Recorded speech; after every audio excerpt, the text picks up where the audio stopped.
Hi viewers, నమస్కారం. నేను మీ సిరి. Welcome back to నిన్ను కోరి. ఈరోజు కథ ద డెవిల్ డౌన్, ఎపిసోడ్ 81. మీ మనసుకు నచ్చే అత్యంత అద్భుతమైన కథ. కథ నచ్చితే లైక్ చేయండి. ఈ కథ మీకు ఎలా అనిపించిందో మీ అభిప్రాయాన్ని తప్పకుండా కామెంట్ చేయండి. ఇక కథలోకి వెళ్తే, అంతగా కష్టపడి చేయడం ఎందుకు, కాఫీ నేను అవుట్ సైడ్ తాగుతాను కదా అని రియాన్ అంటుంటే, కష్టపడి కాదు, ఇష్టపడి చేశాను. ప్రేమగా అతని మొహంలోకి చూస్తూ అంది నిధి. రియాన్ ఏం రియాక్ట్ అవ్వలేదు. మౌనంగా తాగేసి ఎంటీ కప్ తన చేతిలో పెట్టి లేవబోతుంటే మళ్ళీ చేయి పట్టుకుని ఆపింది నిధి. మళ్ళీ ఏంటి? విసుగ్గా చూస్తూ అన్నాడు. బ్రేక్ఫాస్ట్ చేయకుండానే వెళ్తావా? వెళ్ళి కూర్చో, తీసుకొస్తాను. ఏంటి, బ్రేక్ఫాస్ట్ కూడా ప్రిపేర్ చేశావా అని అన్నాడు ఆశ్చర్యంతో కళ్ళు విప్పాచి చూస్తూ. అవును, మేడి ఈరోజు కూడా రావట్లేదు, అందుకే నేను చేసేసా అని నవ్వుతూ బదిలిచ్చి వయ్యారంగా తిప్పుకుంటూ కిచెన్లోకి వెళ్ళింది. ఉఫ్ అని తల విదిలిస్తూ వెళ్ళి డైనింగ్ టేబుల్ దగ్గర కూర్చున్నాడు. హాట్ బాక్స్ చట్నీ బౌల్తో వచ్చిన నిధి అవి డైనింగ్ టేబుల్పై పెట్టి రియాన్ ప్లేట్లో దోశలు వేస్తుంది. సింపుల్గా చేసే ఉప్మానో కిచడీనో చేసి ఉంటుందని అనుకున్న రియాన్ నిధి దోశలు ప్లేట్లో వేయడం చూసి షాక్ అయిపోయాడు. ఏంటే, ఇవి నువ్వే చేశావా? అవును అని నవ్వుతూ చట్నీ వేసింది. దోశ ముక్క తుంచి చట్నీలో అద్దుకొని నోట్లో పెట్టుకున్నాడు. టేస్ట్ బాగానే అనిపించింది. షాక్ల మీద షాక్లు ఇస్తున్నావు నువ్వు. నీ కుకింగ్ రాదుగా, ఇవన్నీ ఎప్పుడు నేర్చుకున్నావు అన్నాడు తింటూ. కెనడా వెళ్ళాక నేర్చుకున్నా.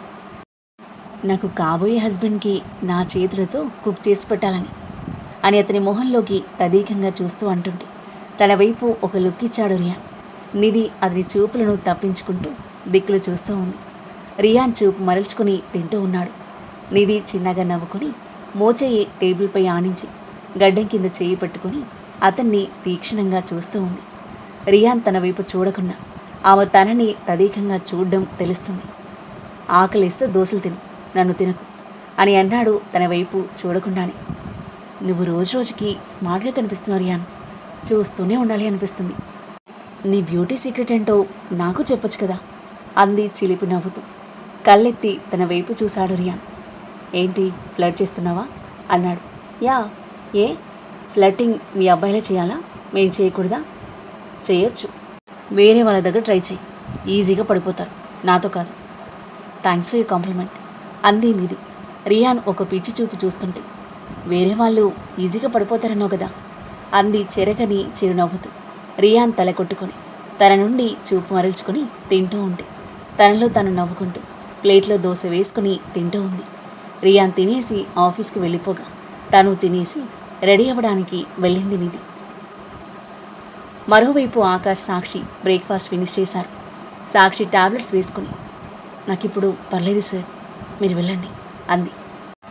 ఏం పర్లేదు, నైట్లో మళ్ళీ ఫీవర్ ఎక్కువైతేలా, ఈవినింగ్ వరకు వెళ్తాను అని అన్నాడు సోఫాలో కూర్చుంటూ. నా వల్ల మీరు ఇబ్బంది పడ్డం, మీతో ఇవన్నీ చేయించుకోవడం నాకు నచ్చట్లేదు సార్, ప్లీజ్ వెళ్ళండి. మీరు వెళ్ళకపోతే నేనే మీతో పాటు హోటల్కి వచ్చేస్తాను అని సాక్షి అంటుంటే నవ్వుతూ చూశాడు ఆకాష్. ఓకే, కమ్దే. అక్కడికి వచ్చి నా పర్సనల్ రూమ్లో రెస్ట్ తీసుకో, నేను పీస్ఫుల్గా వర్క్ చేసుకుంటాను అని అన్నాడు. ఒక్క క్షణం ఏం మాట్లాడాలో అర్థం కాలేదు సాక్షికి.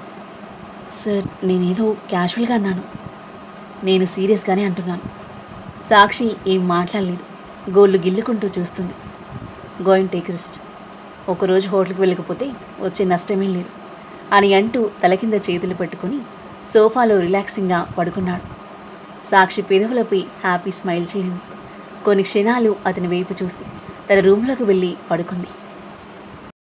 17 గంటల సుదీర్ఘ ప్రయాణం తర్వాత రణధీర్ ప్లాన్ చేసిన డెస్టినేషన్ రీచ్ అయింది. అతని ప్రైవేట్ జెట్. మామూలుగా అయితే 22 నుండి 25 గంటలు పడుతుంది. ప్రైవేట్ జెట్ కావడంతో ఆగకుండా 17 గంటల్లో రీచ్ అయింది. రణధీర్ చెయ్యి ఇవ్వగా అతని చెయ్యందుకొని జెట్ దిగిన ఆరుహి తన కళ్ళెదురుగా అల్లంత దూరంలో దర్శనమిస్తున్న దృశ్యాన్ని చూసి స్టన్ అయిపోయింది. ఎత్తైన నల్లని ఎర్రని కొండల మధ్యలో నీలి రంగులో మెరిసిపోతున్న విశాలమైన సముద్రం. ఆ సముద్రం అంచున బహు సుందరమైన తెల్లని బిల్డింగ్ సముదాయం, పచ్చని చెట్లు, రంగురంగుల పువ్వులతో భూతల స్వర్గధామంలా కన్నుల పండుగగా ఉన్న ఆ అందమైన అద్భుతమైన ప్రదేశాన్ని చూడ్డానికి 2 కళ్ళు సరిపోలేదు ఆరోహికి. వావ్, ఇట్స్ రియలీ బ్యూటిఫుల్ అనేది. ఎక్కడికి వచ్చాం మనం అని అడిగింది మెరిసే కళ్ళతో హ్యాపీగా చూస్తూ. ఆమె మొహంలోని ఎగ్జైట్మెంట్ని, హ్యాపీనెస్ని చిరునవ్వుతో మురిపంగా చూస్తూ. గ్రీస్, ఇది వరల్డ్లో one of the famous honeymoon destination, Santorini island అని చెప్పాడు. నిజంగా చాలా బాగుంది అంది వెలిగిపోతున్న మొహంతో, మెరిసే కళ్ళతో చుట్టూ అబ్బురంగా చూస్తూ. ఇంకా చూడాల్సిందే చాలా ఉంది. ఇక్కడ ప్రతిదీ అద్భుతమే.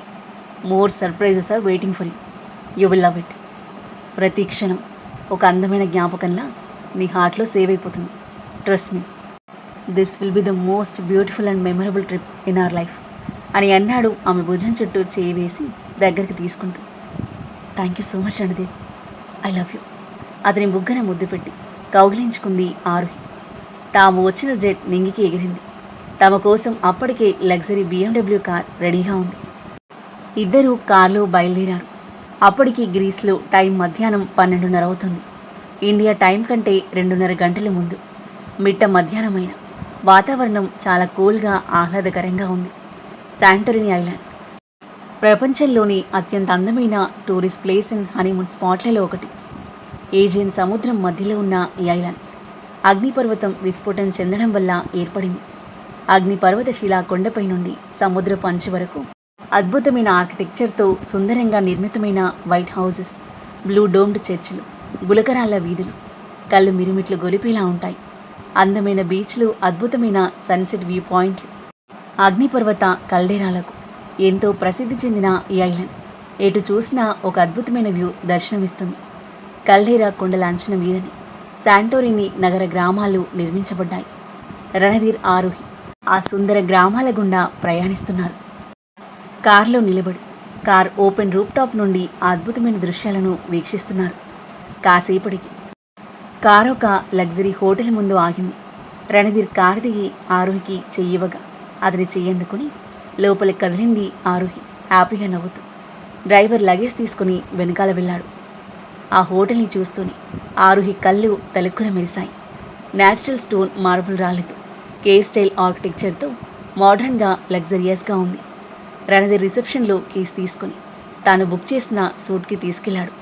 డోర్ ఓపెన్ చేసి, this is our beautiful and romantic suit అని అన్నాడు తనతో పాటు లోపలికి నడుస్తూ. ఆ సూట్ని చూసి మంత్రముగ్ధురాలైపోయింది ఆరుహి. రాళ్లతో, మార్బుల్స్తో, కేవ్ ఆర్కిటెక్చర్తో ఉన్న రూమ్, కింద నీటితో నిండిన పాండ్, మధ్యలో నడవడానికి అనువుగా వరుసగా పేచిన రాళ్ళు, పైన కేవ్ నుండి వేలాడుతున్న విశాలమైన స్వింగ్ బెడ్, తెల్లటి పరుపులతో, గులాబీ రేకులతో అందంగా ముస్తాబైంది. బెడ్ ఎదురుగా సముద్రం, కొండల అద్భుతమైన వ్యూతో అత్యంత రొమాంటిక్గా ఉంది ఆ suit. How is it, do you like it అని అడిగాడు రణధీర్ స్టన్నింగ్గా చూస్తుండిపోయిన ఆరుహిని చూస్తూ. మాటలు రావట్లేదు రణధీర్, అంత బాగుంది. ఒక అందమైన డ్రీమ్లా ఉంది. ఇలాంటిది మూవీలో చూడ్డమే, ఇలా నిజంగా చూస్తానని కలలో కూడా అనుకోలేదు.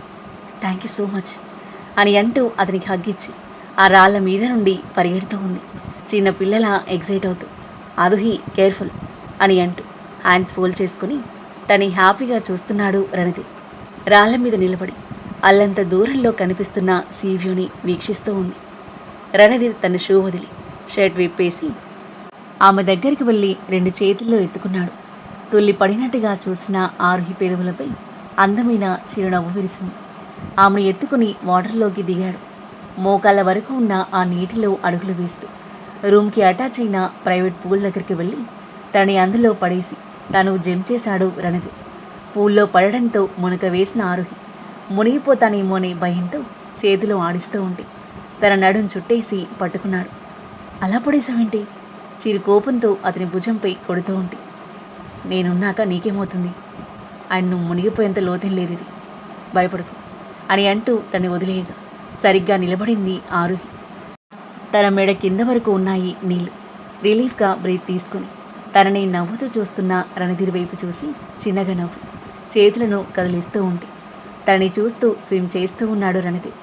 షర్ట్లెస్ బాడీతో స్విమ్ చేస్తున్న రణధీర్ మరింత హాట్గా, ముద్దుగా కనిపిస్తుంటే అతని నుండి చూపు తిప్పుకోలేకపోయింది ఆరుహి. తన చుట్టూ 2 చక్కర్లు కొట్టి తనని దగ్గరికి లాక్కున్నాడు. బ్లష్ అవుతూ అలాగే చూస్తూ ఉంది ఆరుహి. పూల్లో ఇలాంటి డ్రెస్తో ఉండకూడదు. మనిద్దరికీ కంఫర్ట్ ఉండదు, రిమూవ్ ఇట్ అని అంటూ ఆమె భుజం మీద డ్రెస్ని కిందకి జాచుతుంటే ఆరుహి కళ్ళు పెదవి చేస్తూ టక్కున అతని నెట్టేసి దూరం వెళ్ళింది. హే ఆరుహి, స్టాప్! రణధీర్ తన వెంట వెళ్తుంటే అతనికి అందకుండా చేతులతో వాటర్ని తోస్తూ తిరుగుతూ ఉంది. రణధీర్ నవ్వుతూ చూస్తూ ఒక్కసారిగా తన దగ్గరికి జంప్ చేసి పట్టుకున్నాడు. రణధీర్ ప్లీజ్ అంది ముద్దుగా ఆమె పెదవులపై చిరు ముద్దిచ్చి. ముందు లంచ్ చేద్దాం, తర్వాత చిల్లవుదాం అని అంటూ ఆమెను చేతులు ఎత్తుకొని పూల్ బయటికి తీసుకొస్తుంటే అతని మెడలో చేతులు వేసి చిరునవ్వుతో అతన్ని చూస్తూ ఉంది ఆరుహి. అప్పటికే డ్రైవర్ లగేజ్ బ్యాగ్స్ పెట్టేసి వెళ్ళిపోయాడు. ఆరుహిని వాష్రూమ్లో బాత్టబ్లో దించి వామ్ వాటర్ ఆన్ చేశాడు. హాయిగా బాత్ చేసిరా, నేను ఫుడ్ ఆర్డర్ చేస్తాను అని చెప్పి రణధీర్ బయటికి వెళ్ళగా ఫాస్ట్గా బాత్ చేసి బాత్రూమ్ వేసుకుని బయటకొచ్చింది ఆరుహి. తన కోసం డ్రెస్ తీసి బెడ్పై పెట్టాడు రణధీర్. ఇండియా నుండి బయలుదేరే ముందు రోజే ట్రిప్ కోసం తనకి అతనికి డ్రెస్సెస్ అన్నీ రణధీరే స్పెషల్గా ఆర్డర్ చేసి తెప్పించాడు. రణధీర్ బాత్ చేయడానికి వెళ్ళగా ఆరుహి డ్రెస్ తీసుకుని వేసుకుంది. స్లీవ్లెస్ వైట్ ఫ్రాక్ కరెక్ట్గా మోకాళ్ళ వరకు నిలిచింది. ఆరుహి తనకి తానే క్యూట్గా అనిపించింది ఆ ఫ్రాక్లో. హెయిర్ డ్రై చేసుకుని లీవ్ చేసి సింపుల్ మేకప్ వేసుకుని తను రెడీ అవుతుండగా రణధీర్ వాష్రూమ్ నుండి వచ్చాడు టవల్ చుట్టుకుని. అతని వైపు ముద్దుగా చూస్తూ కళ్ళకు కాటుక పెట్టుకుంటూ ఉంది. యూ లుక్ సూపర్ క్యూట్, ఏంజిలా ఉన్నావు అని అంటూ ఆమె బుగ్గన ముద్దు పెట్టుకుని డ్రెస్అప్ అయ్యాడు. Casual white shirt and white షార్ట్స్లో ఎంతో స్టైలిష్గా అట్రాక్టింగ్గా కనిపిస్తున్నాడు. యూ లుక్ సూపర్ హాట్ అంది అతని వైపు అడ్మైరింగ్గా చూస్తూ. రణధీర్ చిన్నగా స్మైల్ ఇచ్చి తన చెయ్యి అందుకుని రూమ్ నుండి బయటికి కదిలాడు. రూమ్ బయట సీటింగ్ ఏరియాలో టేబుల్పై ఫుడ్ వడ్డించడానికి వెయిటర్ రెడీగా ఉన్నాడు. పొలైట్గా తల వంచి గ్రీట్ చేసి షల్ ఐ సర్వ్ సార్ అని అడిగాడు వినయంగా. ఎస్ రణధీర్ చెప్పడంతో ఫుడ్ ప్లేట్లలో వడ్డించి జ్యూస్ గ్లాసులో వంపి వెయిటర్ వెళ్ళిపోగా ఆరుహి రణధీర్ తినడం స్టార్ట్ చేశారు. సీ ఫుడ్తో డిఫరెంట్ డిషెస్ ఉన్నాయి. చుట్టూ ఉన్న బ్యూటిఫుల్ వ్యూని వీక్షిస్తూ సరదా కబుర్లు చెప్పుకుంటూ ఒకరికొకరు తినిపించుకుంటూ ఫుడ్ని ఆస్వాదిస్తున్నారు. లంచ్ ముగిసింది. కాసేపు రెస్ట్ తీసుకుని ఈవినింగ్ సన్సెట్ చూడడానికి వెళ్దాం, చాలా బాగుంటుంది ఇక్కడ అని అన్నాడు రణధీర్ తన చేయి పట్టుకొని స్పెషల్ స్వింగ్ బెడ్ వైపు నడుస్తూ. ఓకే. బెడ్ ప్లేస్ అయిన పాండ్ రాగానే తను ఎత్తుకొని రాళ్ళ మీదుగా నడుస్తూ వెళ్ళి తన బెడ్ మీదకి చేర్చి ఆమె పక్కన చేరిన రణధీర్ ఆమెను హృదయానికి హత్తుకొని పడుకున్నాడు. అతని కౌగిలిలో గువ్వ పిల్లల హాయిగా ఒదిగిపోయింది ఆరుహి. ఆ తర్వాత ఏం జరగబోతుంది? రణధీర్ ఆరుహిల హనీమూన్ ఎలా సాగబోతుంది? వాళ్ళిద్దరి మధ్య ఎలాంటి రొమాంటిక్ మూమెంట్స్ చోటు చేసుకోబోతున్నాయి? ఆకాష్ సాక్షికి ప్రపోజ్ చేస్తాడా? సాక్షి ఎలా రియాక్ట్ అవుతుంది? నిధిపై రియాన్కి ప్రేమ చిగురిస్తుందా? ఈ కథ ఏ మలుపు తీసుకోబోతుంది? అద్భుతమైన కథనంతో ఊహకందని మలుపులతో ఎంతో ఆసక్తికరంగా సాగే ఈ కథ యొక్క నెక్స్ట్ ఎపిసోడ్ కోసం మన నెక్స్ట్ వీడియో చూడండి. కథ నచ్చితే లైక్ చేయండి. ఈ కథ మీకు ఎలా అనిపించిందో మీ అభిప్రాయాన్ని తప్పకుండా కామెంట్ చేయండి. ఇంకా ఇలాంటి ఇంట్రెస్టింగ్ స్టోరీస్ కోసం మన ఛానల్ని సబ్స్క్రైబ్ చేయండి. Thank you for listening.